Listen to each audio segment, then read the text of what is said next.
Assalamualaikum warahmatullahi wabarakatuh. Halo anak-anak kelas 10 Tata Kecantikan. Untuk mata pelajaran anatomi fisiologi, di sini kita akan membahas mengenai anatomi fisiologi kulit, baik itu dari strukturnya atau lapisannya, kemudian warna kulit, jenis kulit, hingga kelainan-kelainan atau penyakit kulit. Begitu juga pada anatomi fisiologi rambut dan anatomi fisiologi tubuh. Jadi, pantengin terus video ini, karena di akhir video ini ada tugas yang harus kalian kerjakan. Oke, sebelum itu kalian harus tahu dulu nih, apa sih pengertian dari anatomi dan fisiologi itu? Anatomi adalah ilmu yang mempelajari struktur tubuh dan hubungan di antara mereka. Sedangkan fisiologi adalah ilmu yang mempelajari faal tubuh dan bagaimana tubuh itu bekerja. Oke, jika ada pertanyaan, faal itu apa sih? Faal sama dengan fungsi. Jadi, ilmu yang mempelajari fungsi tubuh dan bagaimana tubuh itu bekerja. Nah, selain anatomi dan fisiologi, kalian juga harus tahu kulit itu apa sih? Pengertian dari kulit itu apa? Jadi, kulit manusia adalah organ tubuh paling besar yang melapisi seluruh organ tubuh bagian dalam dan termasuk suatu kelenjar holokrin yang cukup besar. Yang perlu kalian ketahui, kulit juga bernapas loh, dan biasa disebut juga dengan respirasi, menyerap oksigen dan mengeluarkan karbon dioksida. Oke, untuk struktur kulit ini memiliki 3 lapisan, yaitu pada lapisan paling atas adalah lapisan epidermis. Kemudian lapisan kedua adalah lapisan dermis, dan yang ketiga yaitu lapisan hipodermis atau lapisan subkutan. Untuk struktur atau lapisan kulit berdasarkan 3 lapisan tersebut, yaitu lapisan epidermis, lapisan dermis, dan lapisan hipodermis atau lapisan subkutan. Ternyata lapisan tersebut dibagi lagi. Untuk lapisan epidermis dibagi menjadi 5 lapisan, yaitu lapisan paling atas disebut lapisan tanduk atau stratum corneum. Lapisan ini terdiri atas beberapa lapis sel berbentuk pipih, tidak memiliki inti, tidak mengalami proses metabolisme, tidak berwarna dan sangat sedikit mengandung air. Contohnya, pada telapak tangan dan telapak kaki. Jumlah baris keratinosit jauh lebih banyak karena di bagian ini lapisan tanduk jauh lebih tebal. Lapisan tanduk ini sebagian besar terdiri atas keratin. Apa sih keratin itu? Keratin adalah sejenis protein yang tidak larut dalam air dan sangat resisten terhadap bahan-bahan kimia. Lapisan ini juga disebut lapisan horny. Lapisan ini sangat mudah terlepas dan digantikan dengan sel yang baru. Itulah yang biasanya kalian mengenal dengan istilah pergantian kulit.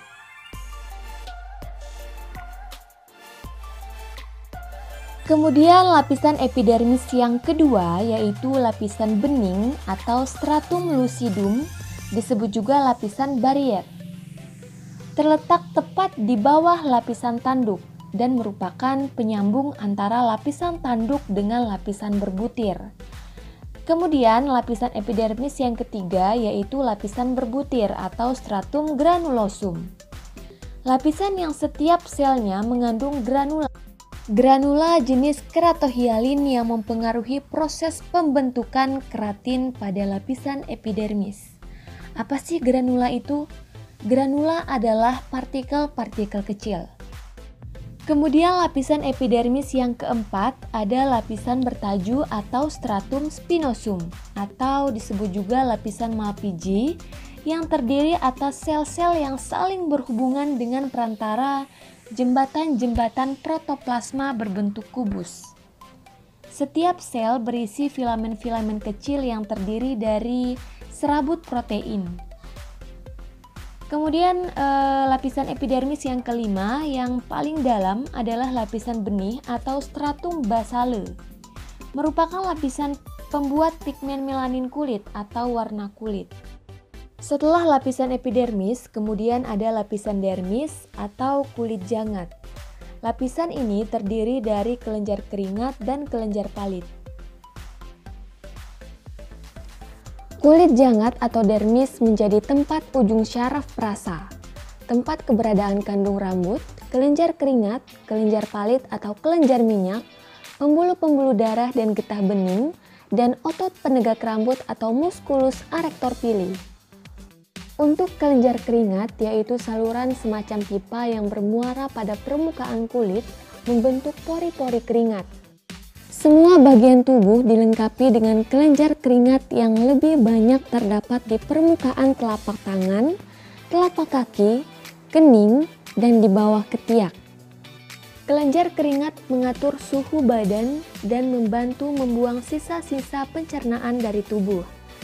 Kegiatannya terutama dirangsang oleh panas, latihan jasmani, emosi, dan obat-obat tertentu. Ada dua jenis kelenjar keringat, yaitu kelenjar keringat ekrin dan apokrin. Untuk kelenjar keringat ekrin, kelenjar keringat ini mensekresi cairan jernih, yaitu keringat yang mengandung 95-97% air dan mengandung beberapa mineral seperti garam, sodium klorida, granula minyak, glusida, dan sampingan dari metabolisme seluler. Kemudian kelenjar keringat apokrin yang hanya terdapat di daerah ketiak, puting susu, pusar, daerah kelamin, dan daerah sekitar dubur atau anogenital, menghasilkan cairan yang agak kental, berwarna keputih-putihan serta berbau khas pada setiap orang. Sel kelenjar ini mudah rusak dan sifatnya alkali, sehingga dapat menimbulkan bau. Muaranya berdekatan dengan muara kelenjar sebasea pada saluran folikel rambut. Oke, setelah kelenjar keringat ada juga kelenjar palit. Kelenjar palit terletak pada bagian atas kulit jangat, berdekatan dengan kandung rambut, terdiri dari gelembung-gelembung kecil yang bermuara ke dalam kandung rambut atau folikel. Nah, khusus bagian ini nanti juga akan kita bahas pada anatomi fisiologi rambut ya. Oke, untuk folikel rambut mengeluarkan lemak yang meminyaki kulit dan menjaga kelunakan rambut. Kelenjar palit membentuk sebum atau urap kulit, terkecuali pada telapak tangan dan telapak kaki. Kelenjar palit terdapat di semua bagian tubuh, terutama pada bagian wajah. Pada umumnya, satu batang rambut hanya mempunyai satu kelenjar palit atau kelenjar sebasea yang bermuara pada saluran folikel rambut. Pada kulit kepala, kelenjar palit atau kelenjar sebasea menghasilkan minyak untuk melumasi rambut dan kulit kepala. Pada kebotakan orang dewasa, nanti juga kita akan bahas pada anatomi fisiologi rambut mengenai kelainan-kelainan kulit kepala dan rambut ya.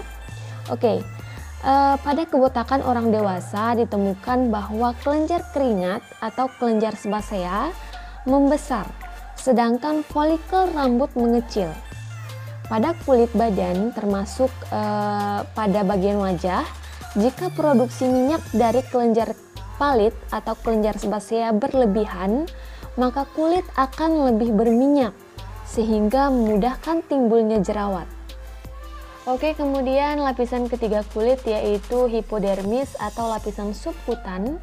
Lapisan ini mengandung jaringan lemak, pembuluh darah dan limfe, syaraf-syaraf yang berjalan sejajar dengan permukaan kulit, cabang-cabang dari pembuluh-pembuluh dan syaraf-syaraf menuju lapisan kulit jangat. Jaringan ikat bawah kulit berfungsi sebagai bantalan atau penyangga benturan bagi organ-organ tubuh bagian dalam, membentuk kontur tubuh dan sebagai cadangan makanan. Nah, setelah itu juga ada fungsi kulit. Secara umum fungsi kulit ini ada 7. Yang pertama itu sebagai pelindung atau proteksi. Mengapa kulit ini berfungsi sebagai pelindung atau proteksi? Karena kulit ini merupakan lapisan paling luar. Lapisan paling luar dari kulit ari diselubungi dengan lapisan tipis lemak yang menjadikan kulit tahan air. Kulit dapat menahan suhu tubuh, kemudian selain itu menahan luka-luka kecil, mencegah zat kimia dan bakteri masuk ke dalam tubuh, serta menghalau rangsang-rangsang fisik seperti sinar ultraviolet dari matahari. Karena kulit berfungsi sebagai pelindung atau proteksi inilah, maka dari itu kulit pun membutuhkan perawatan agar tetap sehat. Pada dasarnya sinar UV ini punya segi positif dan negatifnya. Jika terkena sinar UV secara berlebihan di waktu yang salah, dapat mengakibatkan kanker kulit. Penggunaan sunblock atau sunscreen dapat melindungi kulit dari sinar UV. Selain fungsi kulit sebagai pelindung atau proteksi, fungsi kulit juga sebagai penerima rangsang. Kulit sangat peka terhadap berbagai rangsang sensorik yang berhubungan dengan sakit, suhu panas atau dingin, tekanan, rabaan, dan getaran. Kulit sebagai alat perasa dirasakan melalui ujung-ujung syaraf sensasi. Selain itu juga sebagai pengatur panas atau termoregulasi. Selain itu juga sebagai pengeluaran atau ekskresi. Kulit mengeluarkan zat-zat tertentu yaitu keringat dari kelenjar-kelenjar keringat yang dikeluarkan melalui pori-pori keringat dengan membawa garam, yodium, dan zat-zat kimia lainnya. Air yang dikeluarkan melalui kulit tidak saja disalurkan melalui keringat, tetapi juga melalui penguapan air transepidermis sebagai pembentukan keringat yang tidak disadari. Kemudian sebagai penyimpanan, kulit dapat menyimpan lemak di dalam kelenjar lemak. Selain itu sebagai penyerapan terbatas, kulit dapat menyerap zat-zat tertentu terutama zat-zat yang larut dalam lemak, dapat diserap ke dalam kulit. Hormon yang terdapat pada krim muka dapat masuk melalui kulit dan mempengaruhi lapisan kulit pada tingkatan yang sangat tipis. Penyerapan terjadi melalui muara kandung rambut dan masuk ke dalam saluran kelenjar palit, merembes melalui dinding pembuluh darah ke dalam peredaran darah, kemudian ke berbagai organ tubuh lainnya. Selain itu juga sebagai penunjang penampilan. Fungsi yang terkait dengan kecantikan yaitu keadaan kulit yang tampak halus, putih, bersih akan dapat menunjang penampilan.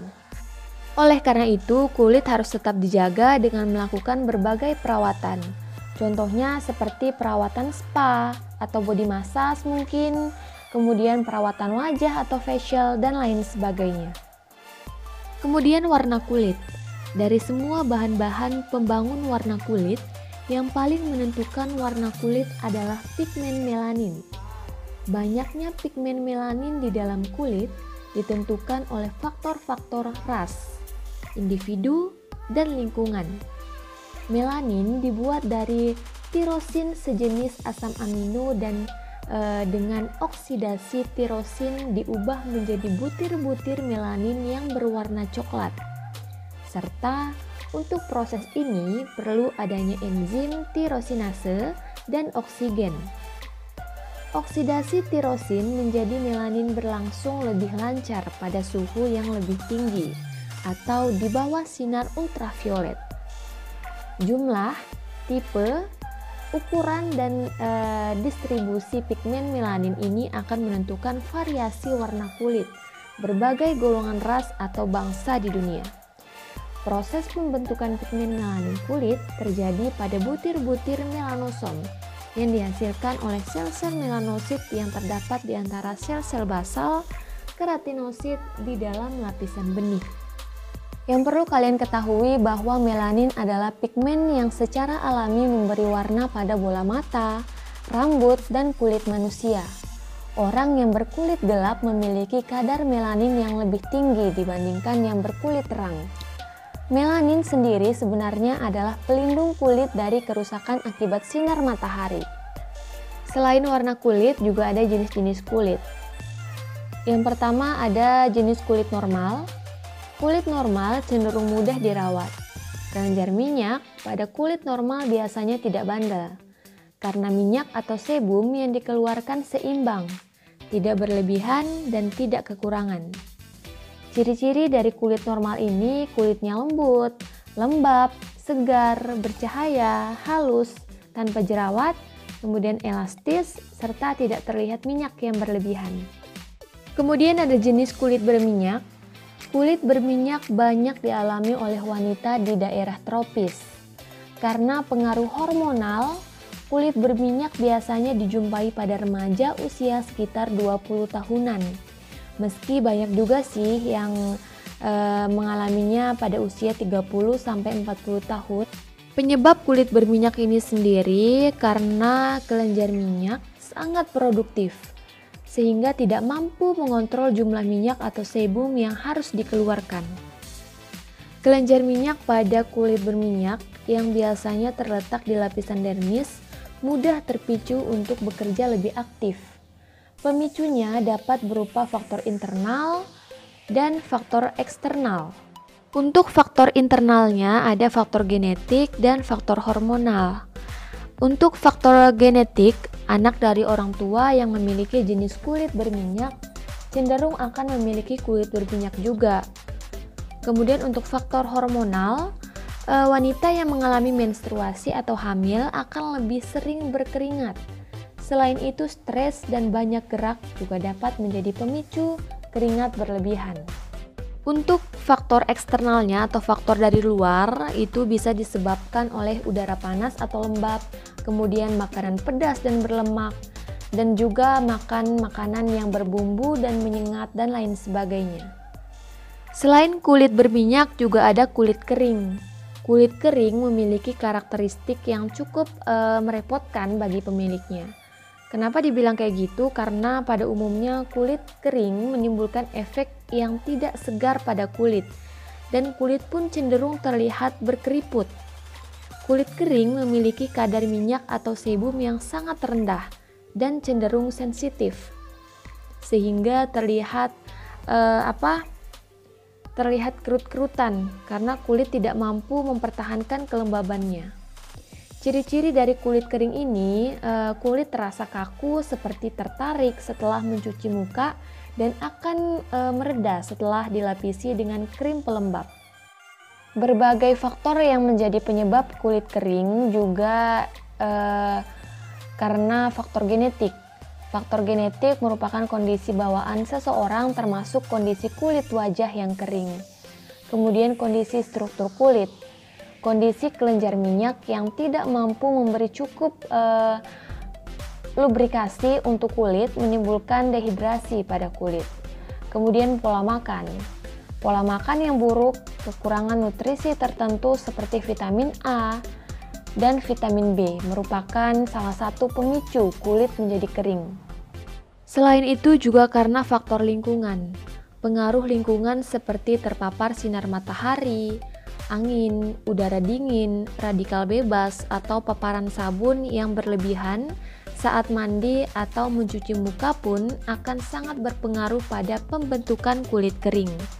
Kemudian penyakit kulit. Kondisi lainnya yang sangat berpeluang menjadi penyebab kulit kering adalah karena kulit terserang penyakit tertentu seperti eksim, kemudian psoriasis dan sebagainya. Kemudian ada kulit sensitif. Diagnosis kulit sensitif didasarkan atas gejala-gejala penambahan warna dan reaksi cepat terhadap rangsangan. Kulit sensitif biasanya lebih tipis dari jenis kulit lain, sehingga sangat peka terhadap hal-hal yang bisa menimbulkan alergi.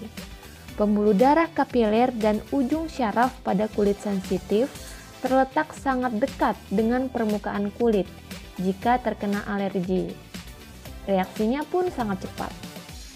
Nah, faktor-faktor yang dapat menjadi alergi bagi kulit sensitif itu karena faktor makanan yang pedas dan berbumbu tajam, kemudian kafein, nikotin, dan minuman beralkohol. Kemudian vitamin B3, kandungan parfum, dan pewarna dalam kosmetik. Kemudian sinar ultraviolet dan gangguan stres. Itu adalah faktor-faktor yang dapat menjadi alergi bagi kulit sensitif. Kemudian ada jenis kulit kombinasi atau kulit campuran. Faktor genetik menyebabkan kulit kombinasi banyak ditemukan di Asia.